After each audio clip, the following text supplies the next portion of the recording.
Assalamualaikum dan selamat datang ke channel aku. So hari ni aku adalah masa sikit lah. So aku ada projek sikit di mana aku nak tukar aku punya aquarium ni. Bukan aquarium tapi rupa aquarium aku ni aku nak ubah dia sikit. Sebab kebetulan aquarium aku ni, kalau kau nak tahu, smart aquarium daripada Xiaomi ni, aku tak tukar filter dia hampir dah 6 bulan lebih kurang So aku pun baru je dapatkan dia punya filter ni. Kalau kau boleh tengok macam ni filter dia, set dia.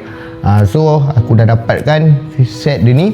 So dah sampai time untuk aku nak tukar lah. Setelah 6 bulan tak tukar, kau boleh tengok sendiri air dia jernih macam mana Walaupun dah 6 bulan aku tak tukar filter, tapi masih maintain jernih macam ni. So hari ni aku nak tukar lah. Ok, so kalau kau boleh tengok, ni aku dah siap cabut dia punya atas ni kepala aquarium ni. Aku dah siap cabut, aku dah off semua enjin dia. So apa-apa pun kita kena sedut dululah air dia sikit, sebab aku nak parkingkan dulu ikan aku ni dalam air dia lah. Sebab tak nak lah bagi dia terkejut kan. Sebab sementara aku nak clearkan, orang kata nak buat overhaul untuk aquarium ni, so aku clearkan lah sikit. Clearkan dulu. Jadi kita letaklah sikit air aquarium ni buat nak bagi ni kan. Dan aku pun ada jugalah nak buat penambahan ikan dalam aquarium ni. So that's why lah aku nak clearkan dulu semua benda yang dalam ni. Dan aku pun rasa benda-benda yang dalam ni pun dah tak elok untuk aku nak guna, sebab dah 6 bulan kan.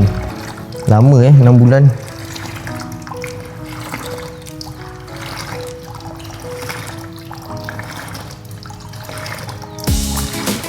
Kotoran pun dah banyak okey.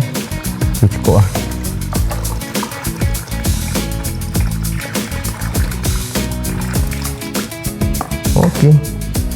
Okey, untuk filter dia pula. So dekat sini lah letak filter dia. So ini filter yang dalam dia ni macam span biasa Ni nombor 1. Kemudian yang ini filter yang ada media dalam dia ni. Dalam dia ni memang ada media apa semua. Dan yang ketiga ni adalah engine, dia punya motor So nak keluarkan, memang aku akan keluarkan tiga-tiga ni lah. Aku macam buat overhaul balik Okey guys, so bila dah settle kita dah buang air dia tadi kan. Air dah buang, ikan semua dah buang. So sekarang time untuk nak basuh lah.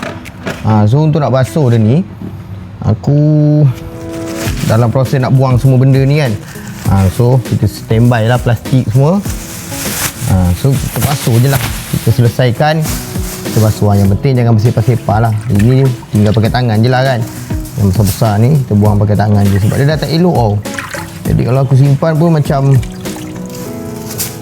risau juga. Nanti kan ikan aku problem lagi. So aku nak jadikan aquarium ni dalam rupa yang baru lah. Nanti kalau kita dah boring rupa tu, kita tukarlah lagi. Ok, so korang tak perlu risau sebab bila korang dah cabut semua ni, bila korang dah cabut semua yang ada dekat aquarium ni, korang boleh je basuh dia macam biasa. Tuan nampak? Korang boleh je basuh macam biasa So korang tak perlu risau apa pun. Sebab bila korang dah buka ni, dia dah tak ada apa-apa komponen elektrik dalam ni. So korang cabut je lah macam ni. So korang basuh je lah macam biasa, gosok-gosok kan.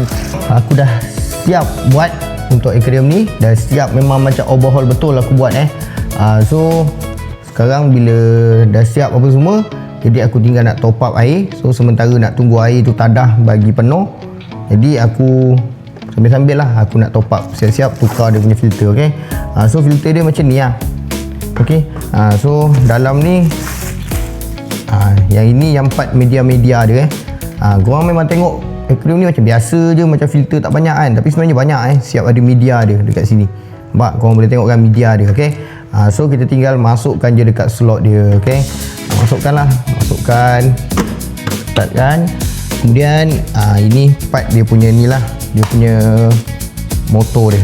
Okey, bahagian motor dia kita masukkan dekat bahagian motor dia. Okey, motor aku tak tukar lah sebab motor aku elok lagi.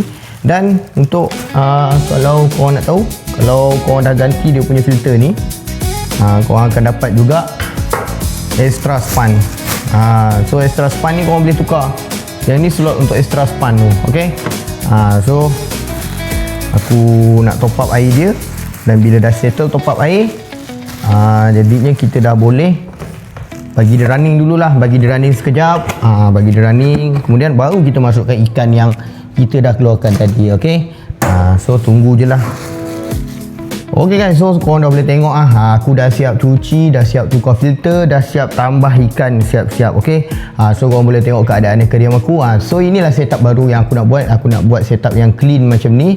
So aku nak biarkan dulu ikan aku main-main sebab sebelum ni aku punya yang pasir-pasir tu macam kurang sesuai sebab dia macam mengumpul kotoran kan. Jadi macam aku pun macam tak sedap juga mata nak memandang. Okay, so bagi aku yang kalau korang tengok video ni, rutin yang aku buat ni 6 bulan sekali je aku buat dan filter yang aku guna ni, yang aku tukar ni pun 6 bulan sekali saja. So bagi aku agak berbaloi jugalah aquarium ni Okay, so kalau korang rasa nak cuba dapatkan aquarium Xiaomi ni, smart aquarium ni, korang boleh tengok dekat bawah aku ada sediakan dekat mana korang boleh dapatkan.